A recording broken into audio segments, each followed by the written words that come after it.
The views and opinions of this program are those of the hosts, guests, and callers. There is substantial risk of loss in trading futures and options, which you should carefully consider prior to trading. In pressure in the wheat market, double-digit losses there, double-digit losses in old crop corn. Soy tried to stay in the green, but ended up finishing slightly in the red on the day. A good move in cattle futures. Hogs, though, under heavy pressure. A lot of outside market news at play at the USDA Ag Outlook Forum numbers on Thursday morning. A lot going on. Let's talk about it. Joining us now for market analysis, he's Senior Market Advisor at Total Farm Marketing, Brian Doherty. Brian, good to catch up with you here on what was a pretty eventful market Thursday, I would say, with so many different pieces at play here in a mostly lower day in the grains and oilseeds, Brian. Yeah, and the outlook for maybe kind of got the ball rolling, but we did not have stellar export sales either. The dollar is higher, technical weakness. Grains got hammered pretty hard, most likely some liquidation in the corn in particular, corn and wheat markets, which have had really good uptrends.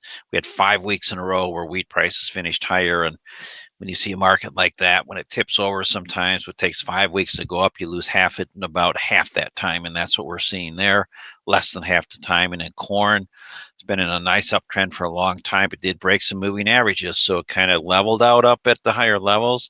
Those moving averages start to level out. In particular, I'm talking the 21-day, Jesse, and the market capitulates under that, starts uncovering sell stops. It's to me, it's looking very likely the corn market was the recipient of some fund liquidation today. They've been so strongly long, 353,000 contracts on the last USD or Commodity Futures Trading Commission report on Friday. They picked up about 20,000, 21,000 contracts last week. So this maybe move out this week makes some sense. You've got planting conditions continuing to likely allow for faster plant in the safrinha corn. You just don't have anything positive really on any front today, and it seemed heavy on the market, and the market responded as such. You mentioned some of that fund liquidation here at play, it sounds like, on Thursday, and the Ag Outlook Forum numbers. I mean, the numbers seem like they came in as anticipated, but yet when you throw a 94 million acre corn number out there, I mean, that's still a fairly heavy number. And it just seemed like that maybe some of those algos saw that, and that was the catalyst here a little bit on Thursday, I Brian. think you have to be a realist about it, right? It is a confirmation of something that we've been talking about. We've talked about corn acres on the rise. The soybean corn price ratio favors corn. I've mentioned over the last maybe 6 weeks in particular that my seed dealers are telling me that the corn orders are up. So it's no surprise that the USDA on these baseline projections put that into their view, and consequently the market got some heavy news this morning. The key is that carryout number that pushes that carryout number back up into a window that just is not an urgent concern to the market. Now, corn might still be considered cheap. We still have weather market in South America. We still got northern hemisphere. And the exports have been pretty good to date. Now, 31.3 million bushels today. That's a nice number, but it was below what the market was expecting. That didn't help today's calls either. So remember, the market often moves on not factual numbers, but the expectation for the factual numbers. And if those numbers are a little bit different than the expectation, the market will quickly respond, or can quickly respond to that. Wheat was the biggest loser on the day. As you look at some of the technicals, the charts there, obviously tough to see us down 15 to 20 cents there across all three complexes. Anything standing out to you when you look at the wheat trade, Brian? Well, the technical trade stands out first of all. Very disappointing that the market seemingly was factoring in and moving in conjunction with corn to these new highs, and wheat capitulated pretty quickly or fell apart pretty quick. This we've talked all year about this Russian crop and what does that look like, and then Russia limiting exports. none of that's really beneficial. The other thing that we didn't mention yet is that it looks like tariffs kick in Hmm. uh, again. So yesterday there was talk of those being pushed back. Now we're hearing differently today that those will be in short order put back into place. Canada and Mexico starting next Tuesday, and additionally doubling the 10% universal tariff charge on imports from China. Um, so we're still looking at tariffs as uncertain territory right now, and the market seemingly took some of that risk premium off the table today. Yeah, very true. Soy tried its best to kind of hold up corn and wheat on Thursday, and honestly, kind of tried to do that on Wednesday too. Anything standing out to you in this soy complex as to, I guess, how we're kind of trying to hold the line, so to speak, Brian? Yeah, so there's three things I see in the bean complex, and there's probably 10 things we could talk about, including SAF and biofuel, all of this and tariffs. But the three things I see are one, heavy progress, or what I mean by heavy, rapid progress and continued progress in Brazil, Argentina. Weather conditions have improved in Argentina. And that's going to allow for more and more beans making their way to the marketplace. So that in itself is a topper. On the other hand, today's baseline projections, 380 million on soybeans. I thought that number was a little high. If we lose 3 million acres or 2 million acres of soybeans, um, it's going to take that increased yield. And the USDA did increase the yield from last year, and that made up the difference for lost acres. But again, the USDA comes out of these darn baseline reports with either record or close to record yield. You take a look at the corn yield, 181 bushels. My goodness, that's a record yield is the projection. So, you start out with a big number, and the market didn't really care for that. I'd like to see, from a personal perspective, maybe not coming out every year with these record yields, because the market starts with a big negative to begin with, just on baseline projections or trend line projections, which aren't always accurate, as we know. So how does one look at managing the risk with this volatility right now? And we've talked about this, again and again, but I think it's important to reiterate just with us nearing the end of the month here, getting these baseline projections, all the tariff talk, who knows, it's on again, off again, on again, off again. So how does someone, now that we've seen a big pullback here in the grain, especially on the corn side, I mean, we've lost 30 some cents. How do we manage our risk right now as we move into March, Brian? What do you think about that? Yeah, awesome question, because we have lost 30 some cents, but I will make the argument that if you're behind on sales, we're at a price level right now, for instance, on the May corn, 486, that we were rewarding the market with small sales on the way up. So if you didn't catch those, or you've got those in place but need to make some catch up, continue to reward the market. We're not going to run out of corn supply. That's what we have to focus on right now, is that we're not going to run out of corn supply. And you can talk to different people and say, oh, they're really paying, up basis for July delivery of corn, or March, or the ethanol plants are bidding. We can make the argument that maybe the crop was overestimated 2 years ago. I thought that was kind of odd that the USDA raised yield 2 bushels in November and then again in January. Uh, so maybe we have a little bit less supply, but this boils down to kind of a balancing act here. I would very much encourage farmers to think about, okay, maybe I didn't catch last week's high price and the high for what, 8, 9, 10 months last week. But we're still at a higher elevated level with a projected carryout for next year around 2 billion, and what appears to be good planting progress for the safrinha corn, good harvest progress for beans. It's still time to continue to sell old crop to the point where you need to get comfortable or buy puts against what you don't sell. There's a lot of stuff coming up. The drought monitor map is pretty colorful. You've got this 89-year drought cycle, that's 2025. You've got a lot of things out there that may change the picture, but I think you got to be steadfast, selling rallies, selling percentage changes. We're still up enough in corn and beans, for that matter, percentage change off the low, that you still need to make those sales and continue to shift risk. If you have an advisor, you're one phone call away from retaining ownership if you want to do that, and that can be done in 2 minutes. Brian Doherty, Senior Market Advisor at Total Farm Marketing, is our guest analyst here today on Market Talk.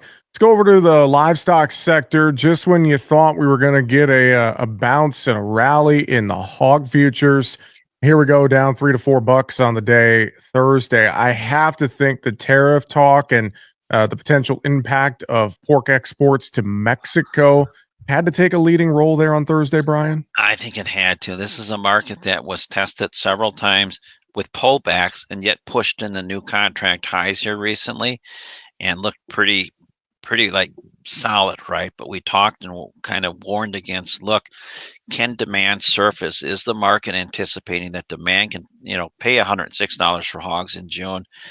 Not if you have tariffs, not if you have uncertainty. And that's where the marketplace was today. Again, I think you got a lot of long liquidation. You move down to the lower Bollinger Band, but that close yesterday back above the 100-day, only to have it come back underneath again. I think that was the tipping point for a lot of traders. Once the market traded under yesterday's low, that uncovered their sell stop orders and a new wave of selling. That being said, still a good price, not 106 in June, 97.60. But still worth defending. I'd probably do it now with fence strategies or buy put, sell a call rather than hedge.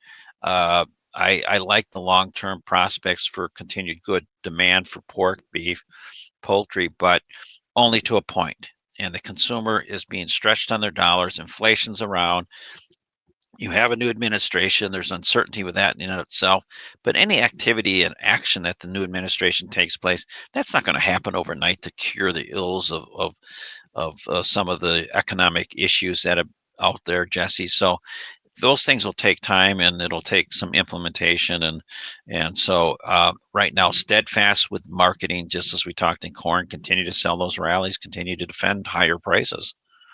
Over in that cattle complex, I've been watching for the cash trade this week, starting to get some sales trickle in 198 live, 313 dressed, but minimal sales as we're talking here. But futures continuing to move back higher Thursday. Feeders, futures continue to lead the live cattle. What's your take over in that cattle complex right now, Brian? My take is that this was an interesting day, and the market seemed to be betting that these cash cattle prices would trade steady for the week, maybe a little lower, but not fall apart, right? And then look at where cutout values are. Those are still high prices. So it's kind of tough to be too negative to futures market when it's already trading discount. That being said, I'll make the same argument. Everything's relative to something. So the price today is relative to where it's been. And you look up where April cattle, let's say, peaked, and you go, that's not too attractive today when we're trading near 196 when that contract was near 208. It's still well, much higher than where it was near 174 last fall. And I would argue that inflation's been stickier and the consumer dollar trying to be stretched a little further. So I'm still encouraged with this price. I think we can get some bounce in the market and maybe the bulls come back in a big way, but I think the high is probably in. Now you have to look at maybe the prospect of more of a choppy market, higher volatility, but be prepared to sell a little more aggressively into the rallies and make sure you're defending those rallies. But over in that dairy complex, looked like a little bit of a mixed trade Thursday. I know we've got the HPAI news this week from USDA, how they're going to look to try and curb this spread in poultry and dairy cattle herds and more, and indemnity payments and things like that. So there's all that news out there too.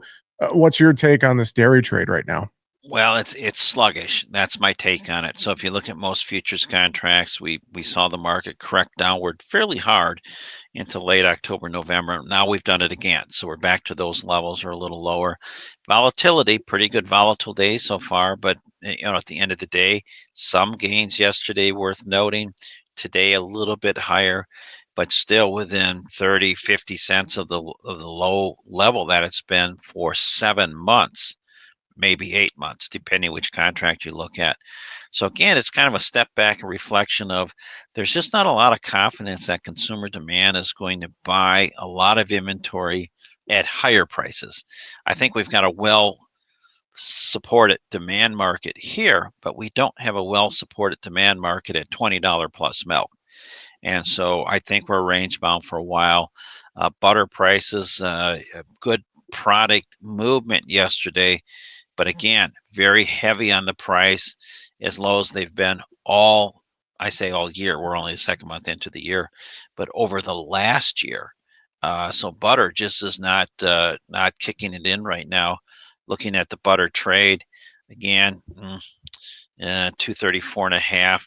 Boy, that is just kind of bottom of the barrel. That is a big percentage change of where the market was in September when it down around 320. So you're talking about, roughly 80 cents difference, or 80 divided by 320. That's a 25% drop off in butter values. That's a market that just isn't finding the demand at this point. Brian, any final thoughts for us as we close it out today? I'd say just keep a sharp pencil, stay at it. We talked about volatility likely picking up. When we look at all of the things in the grain markets in particular that are yet in front of crops, expect that volatility can be high. Typically, the corn, soybean markets, by the end of February, they start to track higher into March. So we're hopeful for that. But I think corn's got a pretty tough road ahead of it right now, just on the prospects that the focus in March will be on that two things. Safrinha corn crop in Brazil, but also the acreage report at the end of the month. And I think everybody's holding their breath, hoping that it's only 3 million acres. What if it's 4.5 or 5? So that's problematic. So that's big on tap. Just keep a sharp pencil. Keep communicating well with your advisor or whoever's in your management team, and be strategic about this.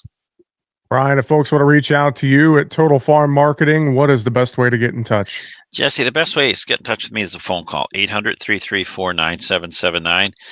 You can shoot me an email, Brian with a Y. So it's BRYAN at totalfarmmarketing.com, or take a look at our website, totalfarmmarketing.com. A lot of great resources there. Always good to connect with you, Brian Doherty from Total Farm Marketing. Thanks for joining us. We'll see you in a couple of days in Denver, Colorado for Commodity Classic, Brian. Excellent. My pleasure, Jesse, and good luck on your travels. Make sure to subscribe to the Market Talk YouTube channel. You can watch our latest interviews with top market analysts in the country, find bonus content, and much more. It's easy. Just go to youtube.com/@MarketTalkAg and hit the subscribe button. Or you can search for Market Talk Ag on YouTube.